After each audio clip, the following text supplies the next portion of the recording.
Boniface no was Santimantam Sewa Machi, or would be a wenya Finchiano, Adriana, enum, our pancrono, Edian, and why. Yebeko Kumase na abeto just say Kropon Assembly no one more Eddie kind of deadline be eba. Yes, car dealers are one more Eddie Womujuma Ewan Potem woman free ho and net deadline no Woma Trimukakra. Now what you German, what is one way, yes, Piota. One was one betum, Ame Atons, I say no, Bacope, one Ghana city. Mammy Elizabeth of Oswajari was one to know how much idea wimba. Wako woman tumbi. Now, Public Interest and Accountability Committee, Park. When empany for Piak for Neka say, Wamo say Ghana National Petroleum Corporation, Wamo ni Wamo, AD and Sembia, Sebi, a Japa, and yet be going chim. Enra Park Committee no Wamo Tenase, na Nanumba South Assembly penifo be PMU Horman and Yasem Ketwaya Trese, Jumedia be a woman ye one potem who sika beye 60,000. Ghana said it's a coma woman to me and your home crat assembly nano assembly no SS one officer sikano. Say, Oka to Port to Odwana, I near you mo. Now, mouth was a challenges and Namunu, Yebini, as you have got some sort in Chimwaba.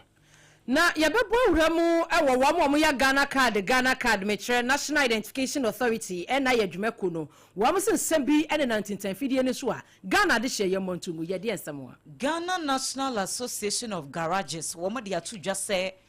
National Road Safety for wamo nsamo enra wamo de betu just say Toyota Voxy asen no wamo abra wamo dwumadie no wamo fu aso pa eno na Ghana fo say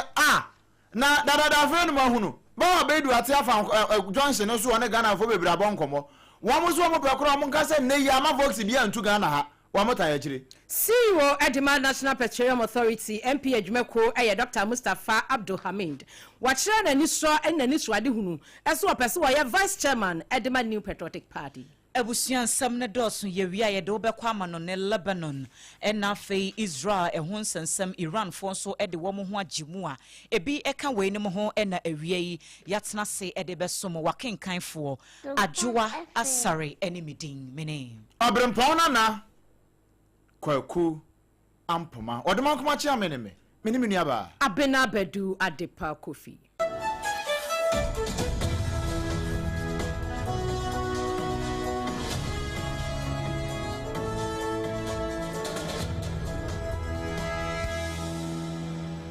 Yamfa wra husemu enhyanse yamfa mawo enra nwumre ebra na yegusu kura ya hot bite am ya wie no a ena ba bedu kwafare bai wonya telephone call na ye distress call na no ultimu se na ma frefre prosifo ne bambofo na wo ba no munye madu nti wo de fa ba bedu so se won fa na ja won tun koma santimantam wa prosi atna kase no na wo mo fa mfiri ho mra se we de ambulance wow wo mo fa mra sisiri wa eno abosontwe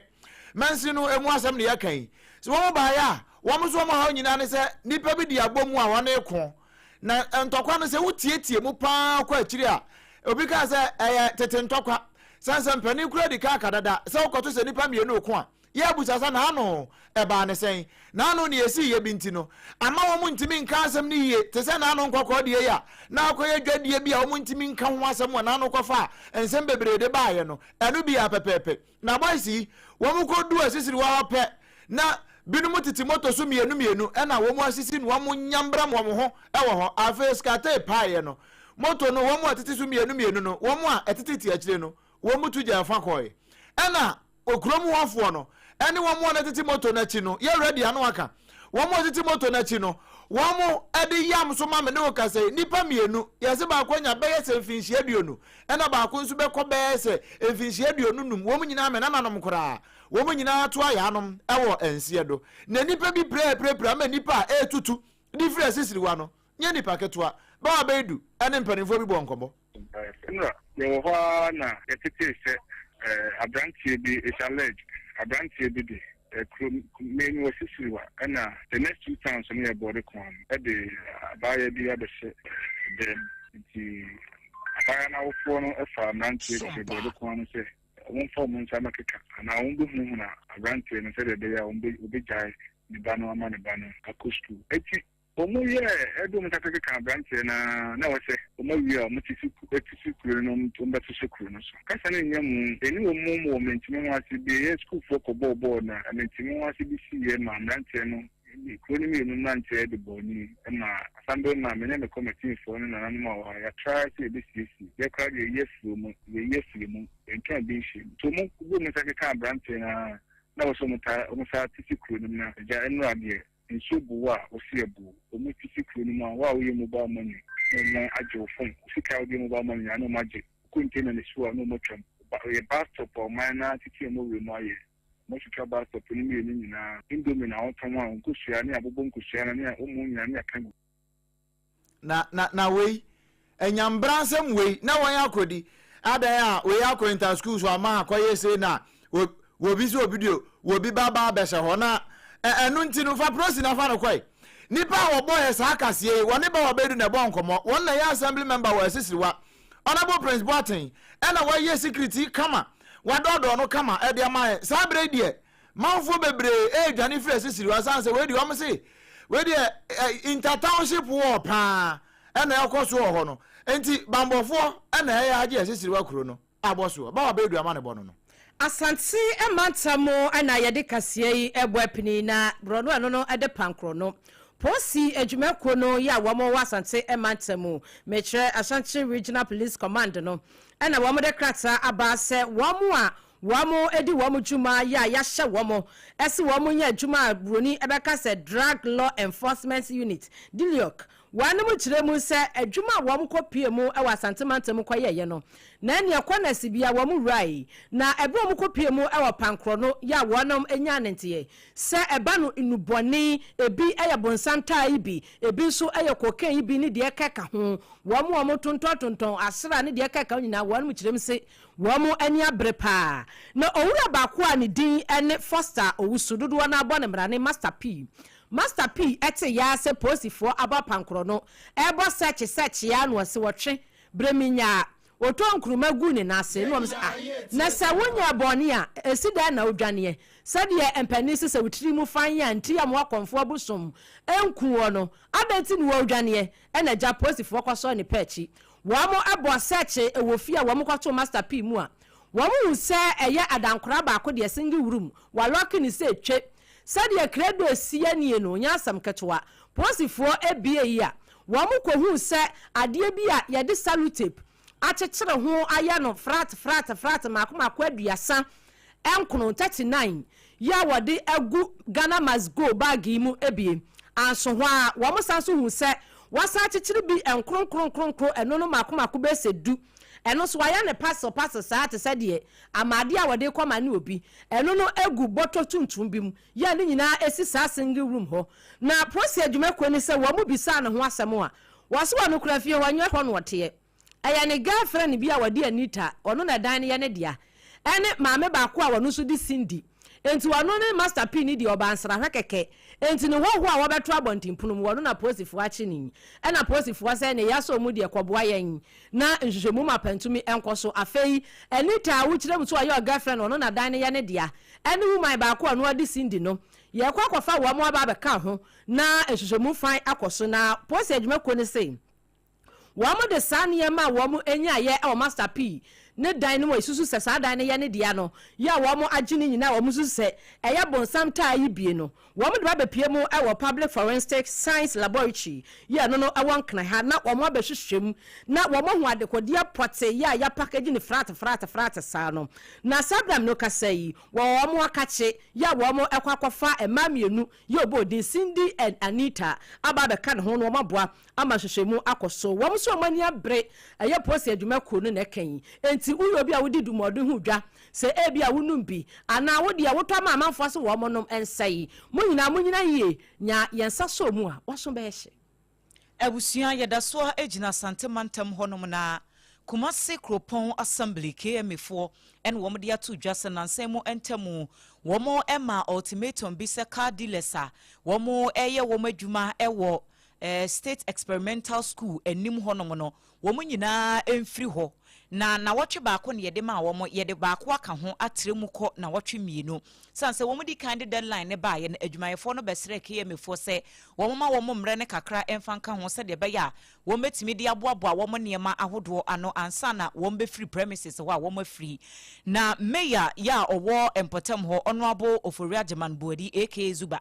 en wode atu dwa ya wo kiremu ese ne enti a wo mu etu saaka dilesi afri ho no eye se ho betimi ada ho final redevelopment bi akoso afi won pese wo mu yensiesie sonko kura ewo ho na wo mu ma ho no no wo mu de ye molding glass showroom bia ebema ho no no aye kama obi a wo be pie fra bonten aba no wo be hu se ho de ehotwa ankasa na wabra Mayor Richard Ofori Agyeman Buadi Zuba ede ne nsem eto yama ne boni ba wa beidu anim efa extension ne ho no sei and Wakano. All major cities. Now the aesthetics of the city have let the city look ready for business investment. Now areas are how one the person you how the feel. Now economic beautification it's in the it's one of the areas are 3 areas April near Clear a city about Angel FM home schools and Potem there are car garages for no at the school no as in about so the person clear more edit free na construction of building structures a bit na accommodate cars na motor no na for the cars everywhere e kunu mo ayefe no so your business na school for any activity a cost wo na ma de share any ade che etinya cost de na one no engagement several and in the last 2 years come no my engagement me akwa so say no mo share but they are requesting for us to give them extension of time until I catch them tell one say you trust that or sit down we look at options available now we communicate back. Na wobo amane efa car dealers na womo operate ewo state experimental school enim ho no wieye no enna yama ne boni ba wabedu bisa ne se na se stadium ho no mokura Kumasi stadium womo ye se adwadifo etonton ne ma ho ye beyi womu nyina nso e de afiri ho akobia ye foforo en wo chom so sa evacuation na ebeba so enche kura na womama adwadifo na ebre akwa akira asese a grace period no ye beka se womadi awie enti enche ehorom so de no womo e de betudwa the toso mienu eh stadium ha me nya hwe boko aka sports ni bako se container bako it's your baby ba eh dey I pick say different kinds different colors different structures emwa ema ekono enye nti ye show mu 31 December 2025 almost say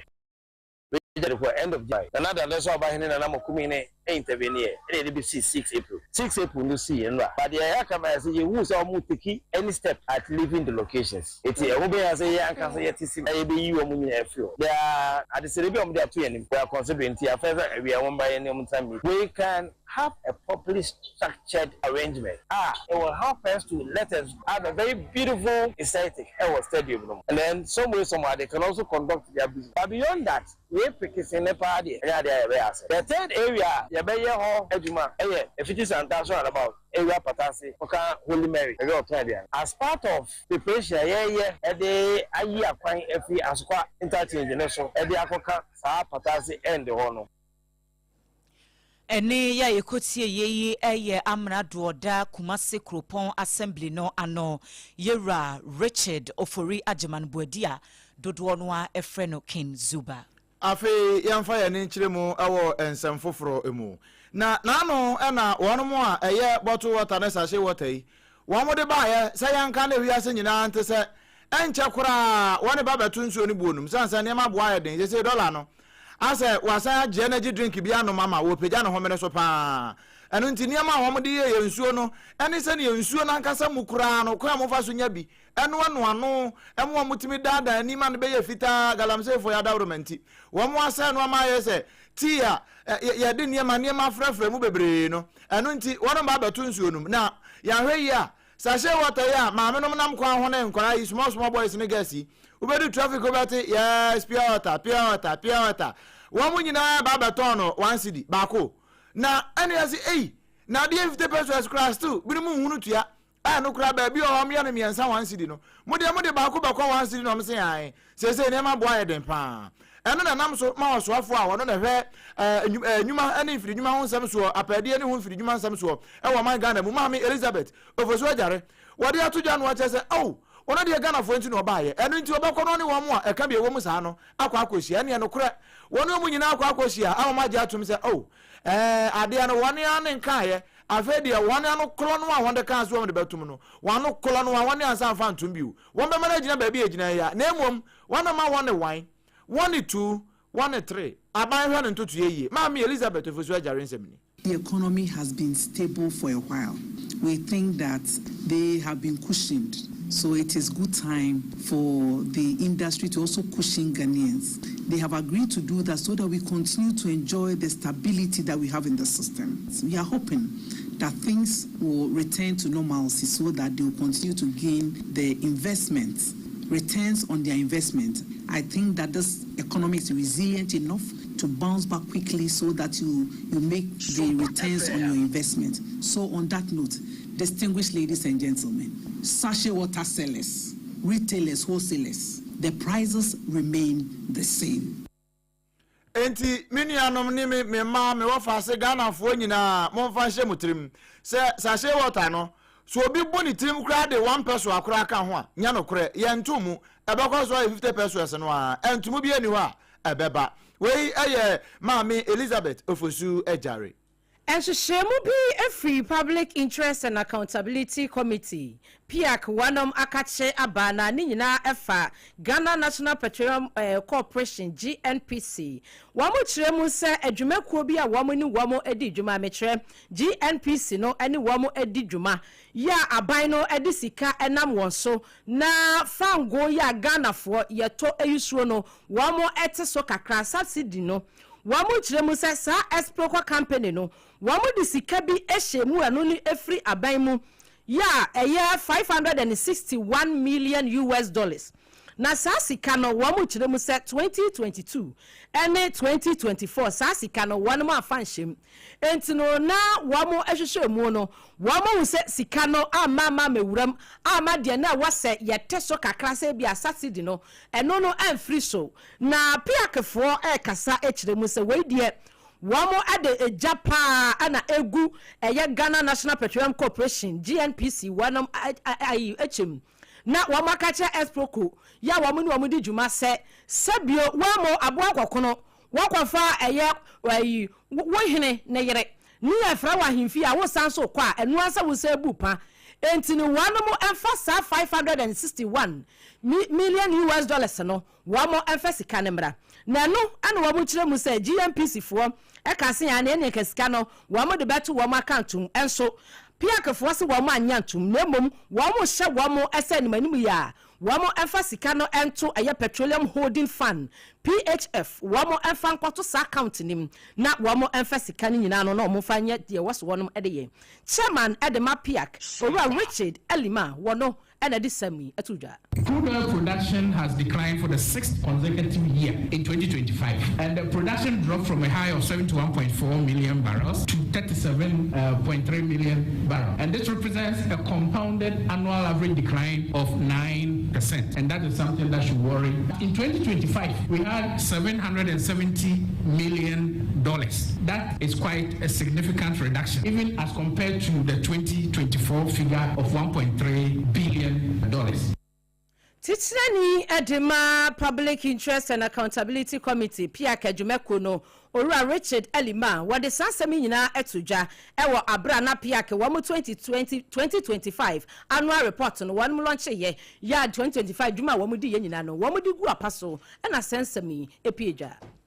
Aban enkuntabuo abedwakuo Public Accounts Committee enra womoso etna se etotototo mpanifo ahoduo bi mensi assemblies ahoduo adwuma womo eye ye hye sede mpempenso akwakodu womo a womo ye de ye bo womo abaso womo nso a womo nye de ye ne aka womo anim atwi womo anim na enema nyina atimi akoye na Number South mensi assembly emu mpanifo kotena se ewo park anim na tamale en womo kiremu ese sa district assembly wo hye womo nkrata asem ne niam ahodo a womo ye fa operations ne sika womo spende ewo assembly no ehono a enya de se enkrata asem se receipt o se invoice o bibia ni hono a ekoye ewo sa assembly ho na womo kire se nanse deba eno ho asam na meka na sa deba na wo mu cooperate ye no mensi assembly ne be ka kire mpanifo se sika wo mu spend ye e wo deba na se 60,000 Ghana cedis sa 60,000 Ghana cedis no wo mu de asam ne ba park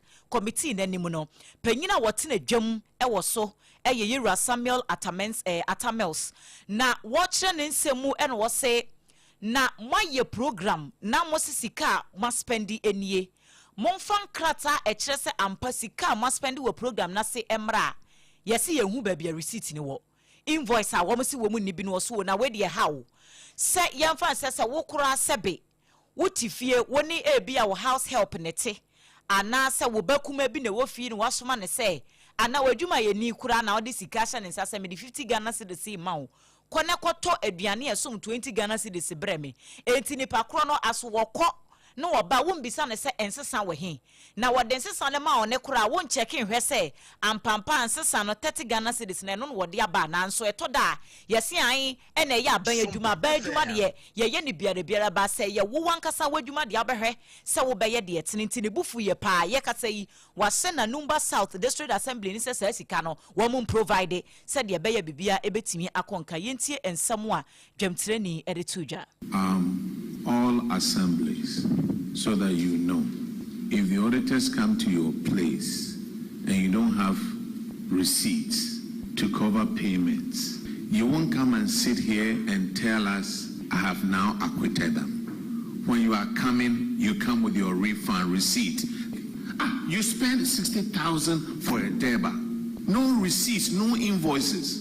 Government's money. Sir, if it was your money, you gave your houseboy 200 Ghana cedi note to go and buy a watching 30 cedis and bring to you. Wouldn't you ask for change? I'm asking you. Yes, I will. And you will count the change and make sure that it's 170, not so? Yes, I will. So government's money? Yes, Honorable Chair.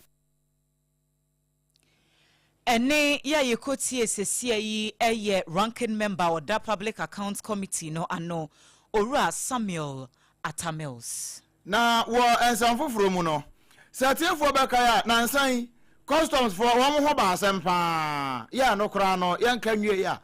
Office of the Special Prosecutor ono kra de na no atom be se wo ye mo hwehwemu ni nyina ye sa enkrofo ne ma ba na ya kle sa ne border no so support na akoye nsem bebre eno na ban yi wotena asedi no se ye se nipa na ye gigiska no na se benwunu dia yamfa AI artificial intelligence no yamfa bimira science say kura de ewias ni nyina AI world ya ye nyina ye follow bie eno na wamde bi koye e wo port wo eno ye fa no Republican Publican AI system Arabian ye kire ho enti ye Publican AI system ana wande ko ho sa na ekoduru we amanfo bebre say yi we de ekotobe kumo ye hunu hwe asade no kura no wobi huni ti no huni nan ene ya me no ka say ya asoye ye resika sam so wo mo asada soma head of revenue assurance e was asoye ho no Yira Victor Kofi Bedu amana ko ho akọ kirekire mu akire senti a wo mo de sa AI no e de ba port ho na wo kire mu no sa so mpanka sa hefa bi. I acknowledge that initial implementation created some bottlenecks because of miscommunication between the policy, the implementation, and the custom officers. And that is being addressed right now. Actually, as of last week, Friday, Commissioner General and the Deputy Minister directed officers to do overtime so we clear all the backlog activities. Now, just stress, no custom process is being taken out. The appeals committee of the customs unit is in place, and they are the ones handling all acts that are to customs attention. These are affected. Had meetings with custom officials, especially PTSB officers who are to be affected by it. We constantly have events with them. Anytime they have difficulties, they come to us as the PTSB officers who will be doing the work. We have constant consultations with them to tweak the system to keep them. We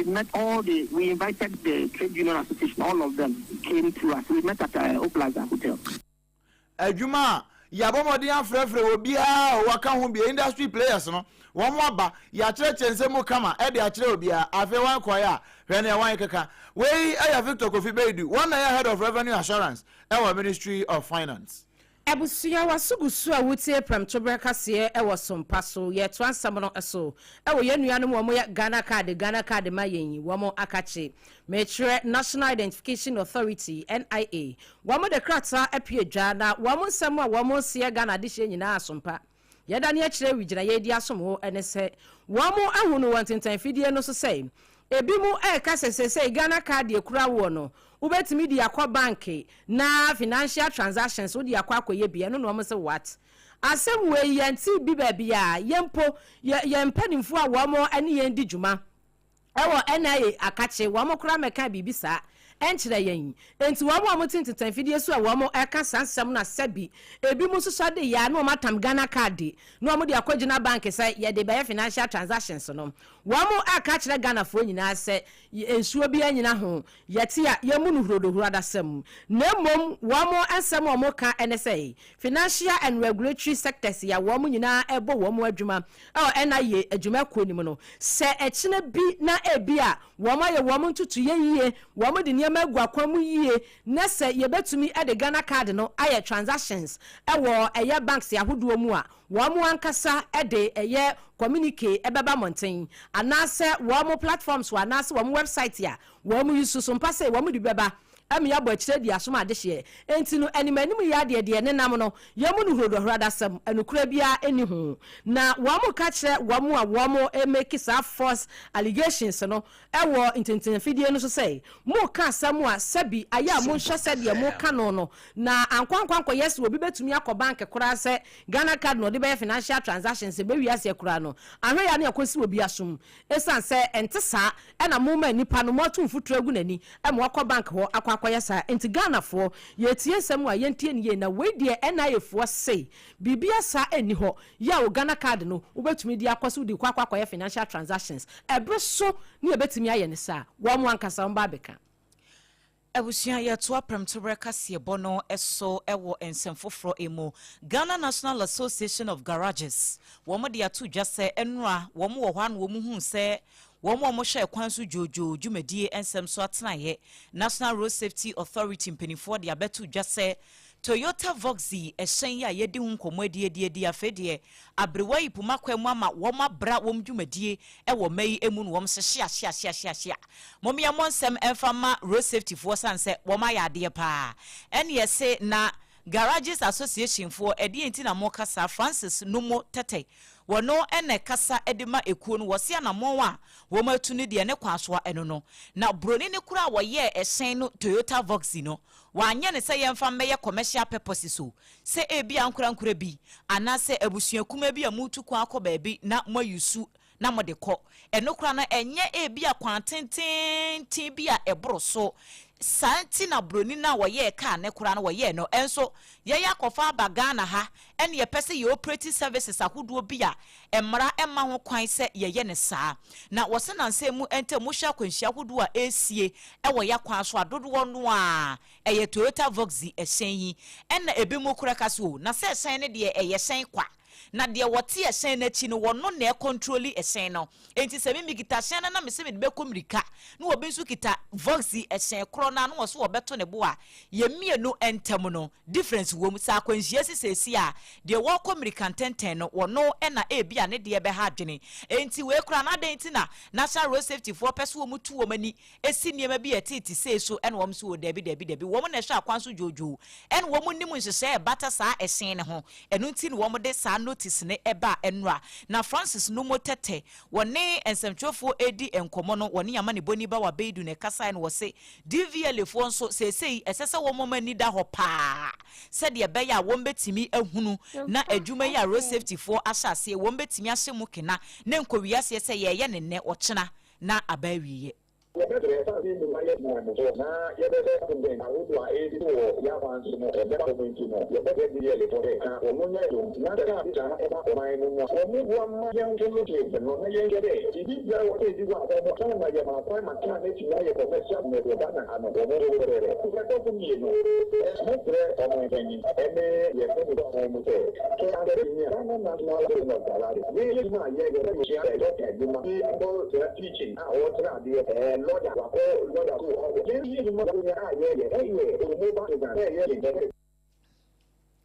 we Ghana National Association of Garages ya Santimantemo Penyini ya wakasa edema wo Francis Numo Tete ena yetene nkan woni amani boni ba wa beidu ena twetwen sankomo yi na wasankomo ya ho no bawa no wotwa wie ye no wankasa nso ho a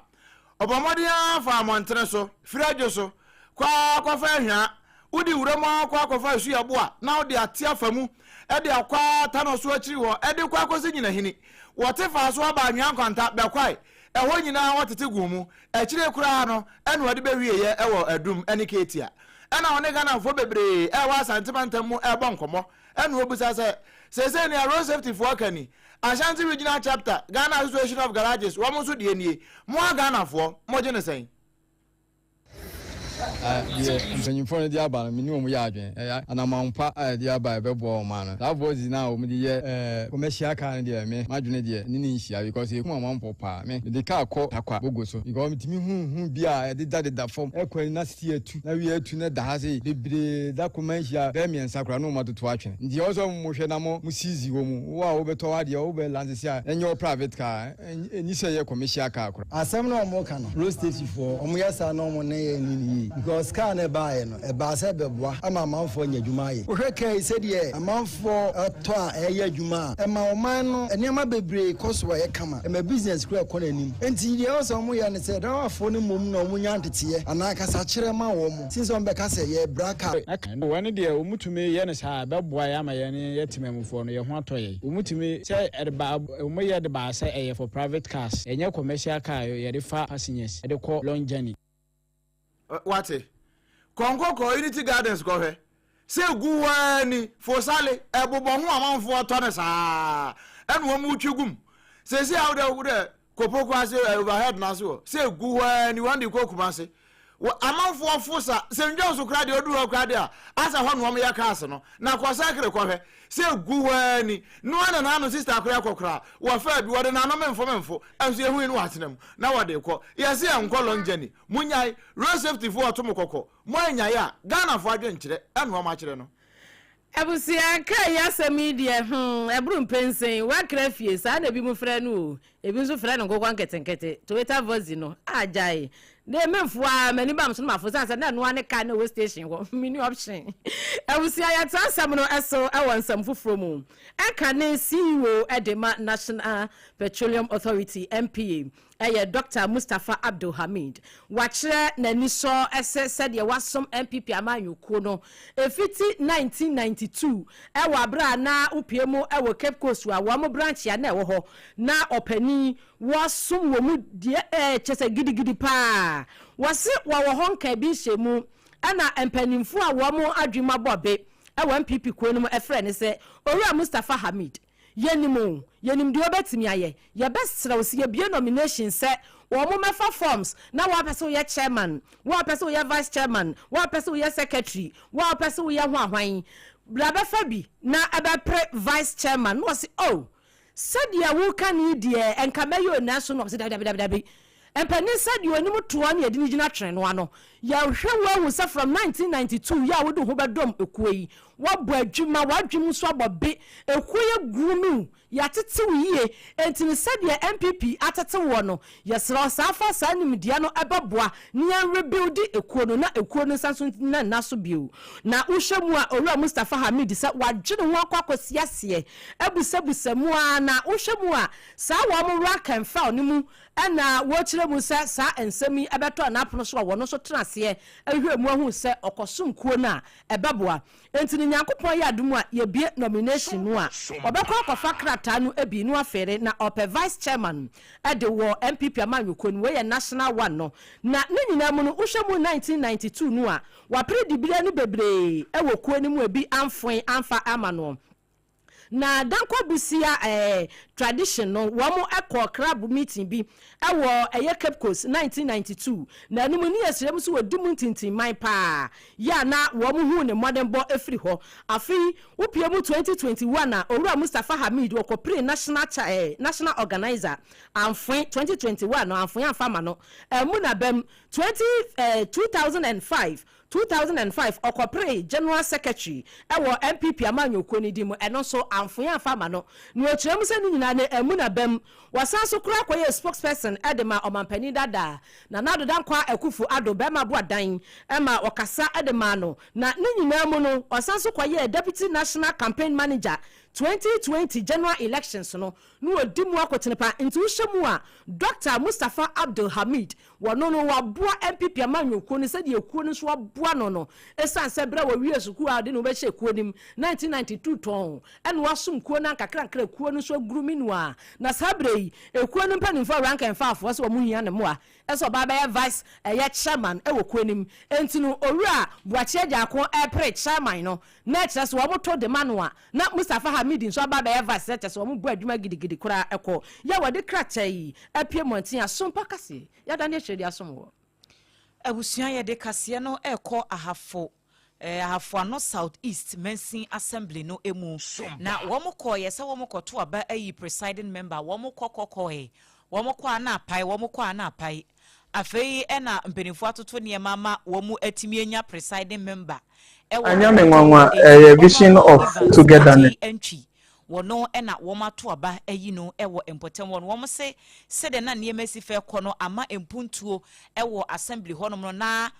aye boko kakra aye slow niema twentwene na se ya womatimi ayi sa adwumadi afri hwadie womugidi se assembly no ebesan afa ne ntoma pa afra na eniema hoduo bi project ahodo a womu edi gu akwan mu ede ama empesoa no eso no so assembly na hye aye ni nyina onunyamfo Evans J entwa bra womu eto aba ayi ne wie no wokasa kakra anyame nwanwa vision of togetherness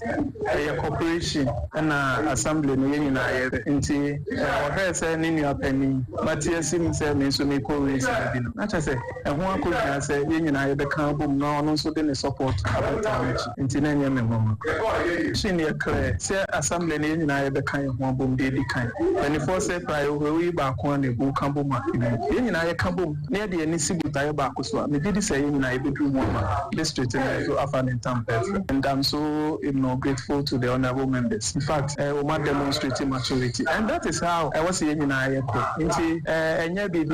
level of maturity. My colleagues in Ashu, and it reposes some kind of confidence in middle women as in Yamin.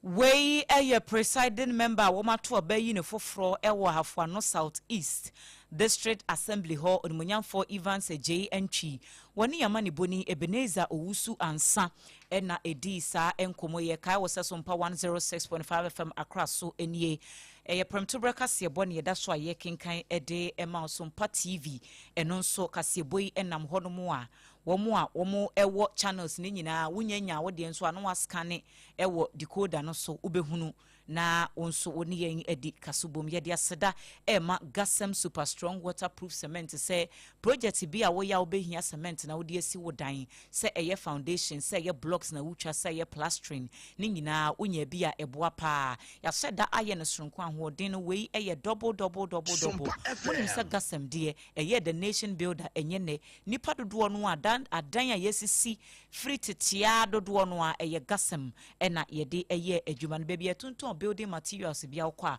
obenya bi ato kasa natural mineral water eye Kasaloma Ventures womonsa no adwuma na we eye ensu a aba adwamanso mepa chow yenim se ensu bebre ena ewo adwamanso na emom kwa akoto an wa mwani ada ho na wato de eye papa preko sanse ensu ndodo no a we kura na nka wo mo batumi quality ne kura wanhwe a no wo mo ebehuhu so ene ade nanso kasa de ente saa ya se da nyabre ene asonso ayi efini nkekawa bi afri wunti wo no mo asa yamutuo ene saa ne manema no de wunhunu bi da ewo wofie na we no ye wo sachet de ye wo bottle enkuma ne akese ena ye wo dispenser gallons no no betimi nya ba ko asifie se bia ho na de asi ho aha na ofiefo ni nyina wo bia eyusu offices agencies nyuma hodo mu mompe eye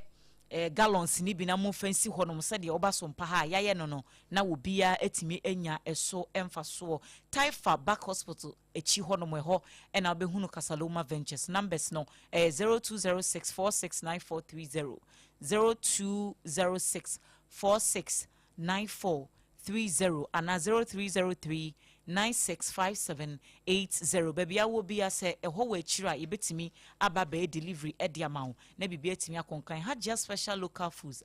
Had Japan near Bonediania. No be I just ye because a dandy equoye say ye look and quantity me patrol. So was sorry no pa. Be a breakfast and I drink home lunch and I will drink home. And now say in you meridian and also say yes supper and now dinner. Said you will be a friend no. Not with the when near Chimu ewo hajiaho. Na wakwa ye wo ye kama se ebia wo ye program ena wo hia wo bi di order na ma no wa ye aduane na ede ama wanso a hagea ebegisa order no wa ye ne kama Accra hacho atomic kwan no so eho ena hagea wo transition udu fino wa home hono a wo to nsa hwe wo nsa benkum so se wo freedom na wo comedina side a wo nsa benkum so na wako ho na one hagea akodi kasubom 0246 359921 0246 359921 and 0594797215. Time about mesha enso ne yekan for ediama ewie say e bia wo honam dodo obi wo honoma wo se mentia ponso menyare me yare nso mentiapo ebi nso beka ne saa na se wankasa wonya atenka bi se onipadua no enhye da nkoyie ene bi wo hono mu a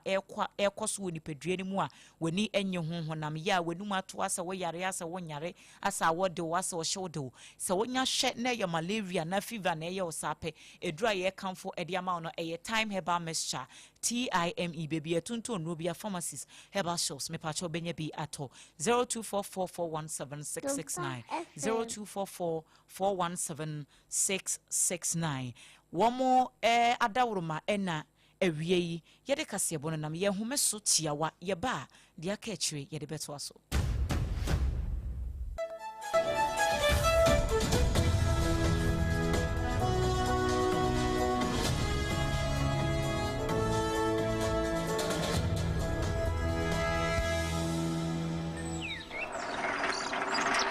Hedebo how crania ebo wa hweme wolwi busumi bia na nsu afro na hu nyina awrewre we ka ho a busumi mienu amepenti me hu ni amenye me ho kra biom ebo kofi pa na se wuntimi mfa penti nkunti azio hwe ohaw no ewo dan mu ankasa wo nti we dey man den edan pose me wi o simple kra Gasem super strong waterproof cement omo cement for fra wa ye no abefo kwan so a ebo edan ho ban free nsu ho nsu ho ban bo eni se we dey repair sen kwan o davi ominia eno ne ma ne dance no hwe ubetumi dia sowosi ansu anonom no ma wo penti kra na e wawai ano ana ubetumi nsu die sidan sa ubetumi dia foundation block work plastering chese cement ba ko a utumi di sidan na samma banbo mapano no wow Gasem super strong waterproof cement ba kwa ye di sidan na sambo ho ban sinu ye preko Gasem the nation builder. Emra, me pacho bra na me hwa de wo bagi. Bra, aden, ena nso biem. Time heba me hya ya me ka se yi ba kwin, ani wo yi me ensen. Bra, sanya time heba me hya, esia gyemi ni me fiefo enya de abako ebeso yen. We de udi se ofa ni nyina. Time heba me hya, me ka se me di wo dance ya heaven ena de me kwa akopie. Enti se malaria, we draw ne time heba mixture. Enye enunku o, de nanum ato a wontimi anidie no. Time heba mixture duro no ena ye ma wo. Oba a wo fa afuro de wo ma akwada no fo. Ene akwada woni mfie dumienu entimi num aduro yi bi. Se obeto aduro yi bi anoma, hwe se wakọ hospital anase lab ameye hu se wo atridie malaria yi bi ansa. Se o petam heba mixture enuro dudu atu a, fo ani kire KNG Herbal Center ewo Emrom Abidjan House. Ana ba akoso wo atonsu Monaco Junction. Eno echi obenya bi atowo over the counter medicine sellers. Ene herbal shop dodo na emu. Fre 0244 417669. Kayo set time no TIME time herbal mixture afi malaria fever bi adani ziba ewo munu betu akọ. FDA agi adwade nkratu yi atu. Defense clinic aye sciatica expert. Sciatica no o nerves na wo to ase na fa wo siremu na fa wo nansia besi ase ho no. Se ho techema eno ene efa ne sciatica na etimi bubu o to ase ka wo se dwe wo sirem woje ho ba bia enye. Na eno na 21st clinic ba ye adwuma pa wo mu ye ntia baso bo ma gye no Ghana ha ene amono ne enya asem ketewa wo mu gye international awards ahodoɔ mo gi local awards ahodoɔ na anu nso na wo mu bie the only sciatica research and treatment center in Africa bibrim ha no ebi ni baabi a gi 21st clinic nkoa wo mu de bibiduro ene besa o yare no masa de machine aka ho eya yare sabia yare bia wutimi de kɔ ne mama ade ba ko a wo ma gidi wo mu pa no eye sciatica ena stroke nso de kɔ a diabetes ne hypertension ne ade Ghana ha baabi a wo mu ho enkran ha sese ye wo Tantra Hill runabout se wo free enkran eba ye wo wonsa nifa so wo fra masaman so na eba nso a wonsa bonkum so ɛhɔ na wo behu ye 0540-311-311 0540-311-311 na 21st clinic still wo mu ye sciatica expert.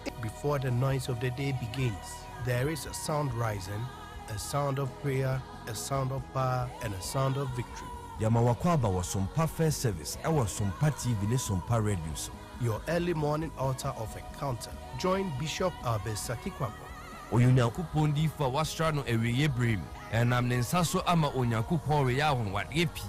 Through this prophetic platform, destinies are aligned, burdens are lifted, and lives are transformed. We ne butai to us SOMPA First year. Fa woda no nyina share radens na erade beye.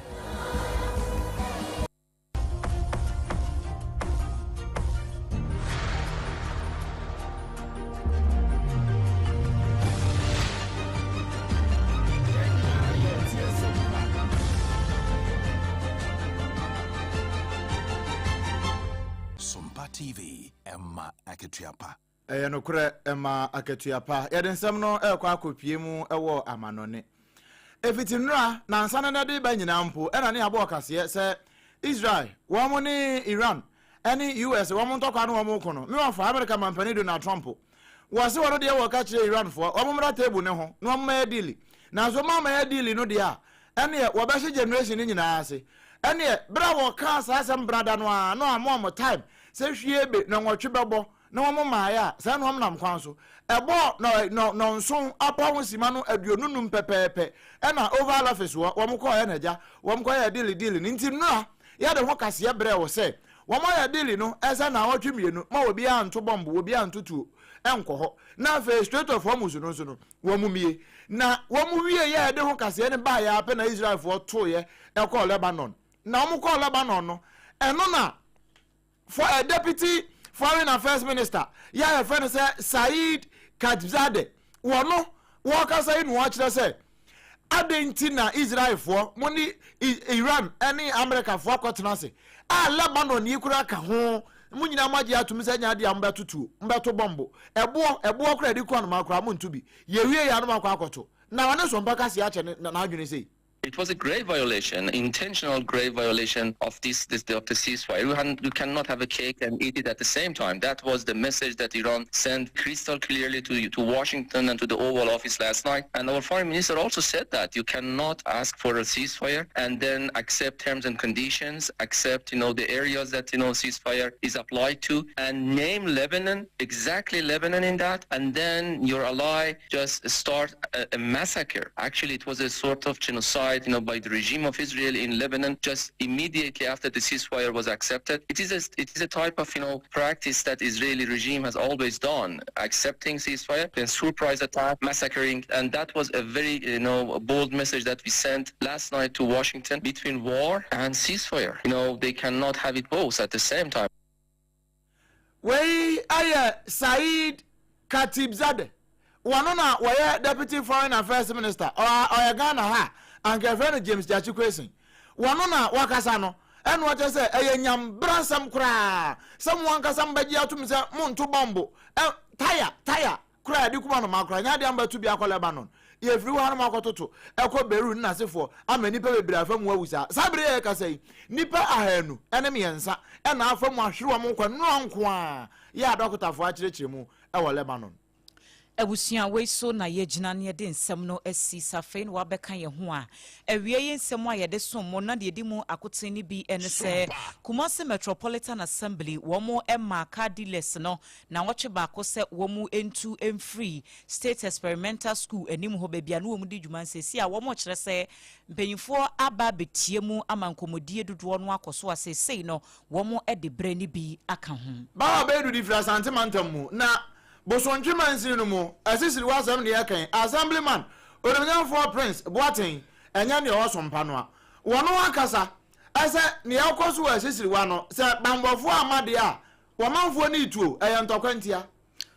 Ghana Police Service ne fa no ewo Asante Mantem so wo makopie mu ewo pankro no na owura bia ne free single room wo mo ekobie nenubone ehunti no wo koye operations no wo mo enya enubone bia ya package di salutape afa ho wo mo booster master P no so dan ne nya ne dia ene girlfriend Anita ene maami bia ye friend Cindy wo mo na dan ne wo mo de nti say ya fa wo no mo a ye kwaboa manhwemu akoso Enra Public Accounts Committee etna seno empenifo efree na Numba South District Assembly eba ho na wo mu kire mu se sika bi a wo mo de ye deba e watamale som 60,000 Ghana cedis a wo mantimi amfa ehun receipt ama no se assembly ne kono wo mantimi am provide sa details na kwan a wo mo fa so spend se sika na wo mankasa de wo botom esika ebetuaka Ghana fo bi a kire wo madwen efa ka no efa ne nkokwan ketenkete no vox no one must say empo and Ghana for mamunfo biem Sada ana Public Interest and Accountability Committee PIAC edumeko no kire mu se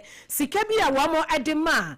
Ghana National Petroleum Corporation GNPC ama wamo de ma company a wamo boa eti eya fango ne so kakra boni be kasa subsidiary no eya Esproco company no $561 million 2022 and 2024 sika no anko entin se wamo gise sika no a wamo ntua enfanto Petroleum Holding Fund PHF sa account nim eno mo fasika nto ebusua na bi eka ho ena awie ye de besom mo gasemfo adawroma time herbal mixture afei kasa natural mineral water wom so eso yasene ena hajia special local food enso ede yen ebaye SOMPA 106.5 FM Accra so enie ensemi ebi efa SOMPA Kumase SOMPA Takra de Techiman Sunyan Enkranza Doma Kingdom 4 FB ewo 106.1 Mankesim Ayiko 100.9 enso FB ewo Kumase YouTube Facebook Bebia na yedem live and clear SOMPA TV mo amo joining yen ewo ho nyina nso yedam ase wakenkan fo eyeme ADWOA ASARE mene Obrempong na kwaku ampoma wadama kuma chia meneme ana meni aba Abena adepa kofi ebusua yadamu nyina mu ase ama momoni tie ene hwa ade hye dwumadi aka nyina eto so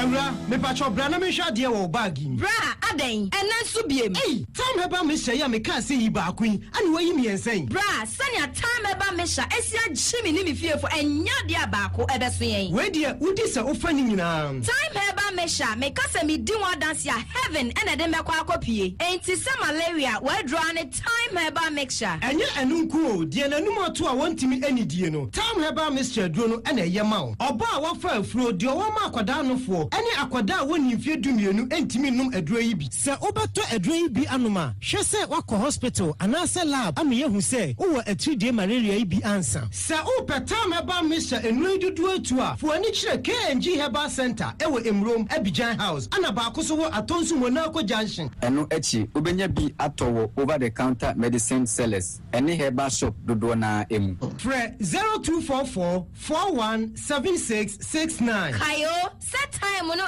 TIME time herbal mixture afi malaria fever bi adani ziba ewo munu betu akọ FDA agi adwade nkratu yi atu Point Homeopathy Clinic Ghana ha di obi anim sesa ye prostate na baby omutimi ye screening ema hu ni ye etu ase a na ye Point Homeopathy Clinic anase ye kidney ye liver problem wo fa baby na adwodwo na de fa ne premature ejaculation no a ba ma bi a wo ne wodofo akwakwahia ase wo di ne ho agro ase wo tonte ene ye bra Point Homeopathy Clinic na ye moa ema ne mema mo pa wo ye Point Homeopathy Clinic wo mo dem fua yare bia infections bi ne wo ho anase bia wo hwa wo fa baby na adwodwo kidney problem prostate de ye Point Homeopathy Clinic kuma se ubehu Point Homeopathy Clinic e wo konoma boy hia e na Accra hanso so de wo mu gina mu ankasa e wo Spintex bebre friend share signboard no huduro na obusa sa wo pe Point Homeopathy Clinic a obi a e be kire wo for Point e wo 0244 8670 0068 and 0274234 Endpoint Homeopathy Clinic.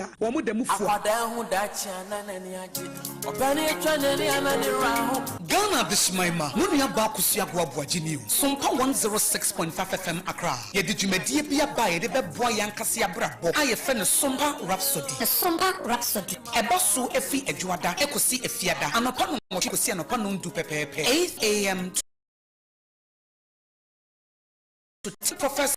Safuadu, a clinical psychologist. Now we're theologian. Our being what Abrabomu nimdie. Any akosia guabuaje. Ewo radio so. Ejuada ekosi efiada. 8 a.m. to 10 a.m. Now ubenya Abrabomu nyansa. Yabama udwanamo SCCA. Sabi bimpo ena ekoso wa Abrabomu. Awunim ni esasa weya. Eyati na yentufu. Ewo Sompa Rhapsody so. Now udwanamo SCCA. In a world filled with pressure, emotional burdens, broken relationships, and silent struggle, Sompa Rhapsody emerges as a timely and transformative radio counseling program designed to bring healing, clarity, and hope to individuals and families. Ente ya mwanka samudio, yepesa abrabone ya mrema, yepesa wudi nimdie ebobra, yepesa isiwi. Ente shanonson, ejuada ekosi efiada, 8 a.m. to 10 a.m. anopebia. Netie Sompa Rhapsody, na wabrabo ebesisa. Sompa Rhapsody, yedie ni daso abro. Sompa Rhapsody, Sompa Rhapsody. Wo radio counselors, chen, so mo bebwa.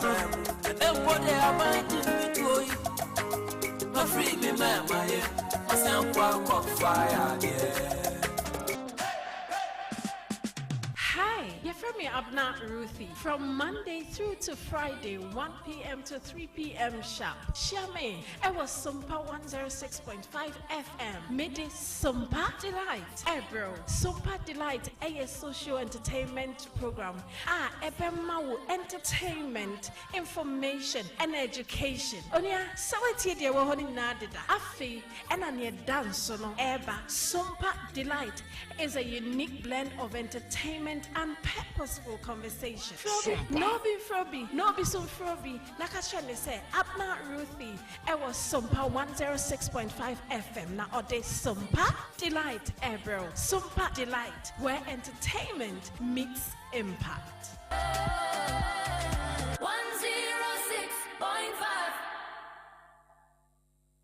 In the stillness of the morning, before the noise of the day begins, there is a sound rising, a sound of prayer, a sound of power, and a sound of victory. Yamawakwaba was Sompa First Service. I was Sompa TV, ne Sompa Radio. Your early morning altar of encounter. Join Bishop Albert Kwampo. Onyankopon di fa wastra no eweye brim. Enam ne nsaso ama Onyankopon we ya honwade pi.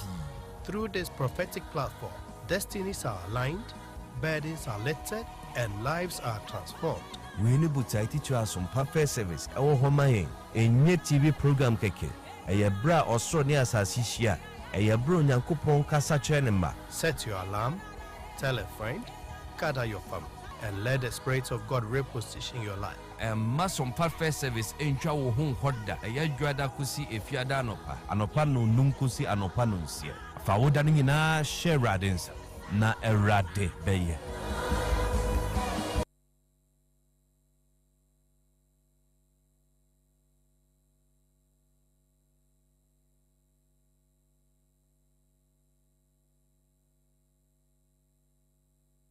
Afedia Sompa no trendy o.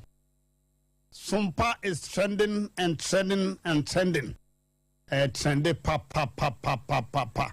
Edino kwa pa. Enti ya declare say Sompa is no more a new station. Enye new kra.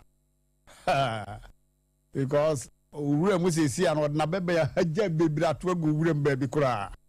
Yeah. Hey. I accept.